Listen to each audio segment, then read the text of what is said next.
এদেশের অসংখ্য মুসল্লি সালাত শুরুই করে তিনটা বিদাত দিয়ে। 1 নম্বর বিদাত হচ্ছে জায়নামাজের দোয়া পড়া। ইন্নী ওয়াজ্জাহতু ওয়াজহিয়া লিল্লাযী ফাতারাস সামাওয়াতি ওয়াল আরদা হানিফা ওয়া মা আনা মিনাল মুশরিকিন। কিয়ামত পর্যন্ত এটার তারা কোনো প্রমাণ দিতে পারবে না যে নবী সাল্লাল্লাহু আলাইহি সাল্লাম এবং তার সাহাবারা জায়নামাজের দোয়া হিসেবে এটা পড়েছেন। কিয়ামত পর্যন্ত দিতে পারবে না। 2 নম্বর বিদাত হচ্ছে মুখে নিয়ত পড়া।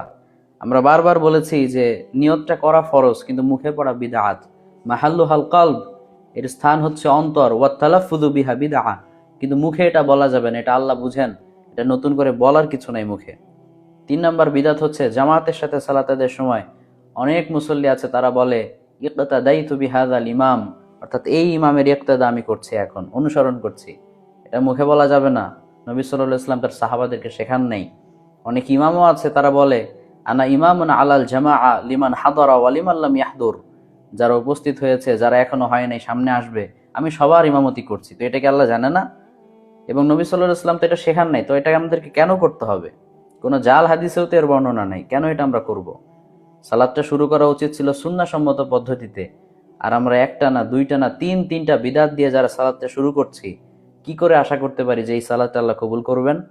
পবিত্র কোরআনে আল্লাহ তাআলা বলেছেন, উল হাল নুনাব্বিউকুম বিল আখসারিনা আমালা, আমল করার পরেও কারা ক্ষতিগ্রস্ত আমি কি আপনাকে বলবো? তিনি বলেছেন যে আল্লাযীনা দাল্লা সা'য়ুহুম ফিল হায়াতিদ দুনিয়া, এরা হচ্ছে ওই সকল ব্যক্তি যারা আমল করেছে কিন্তু আমলটা ভুল পন্থায় করেছে, সঠিক পন্থায় করে নাই।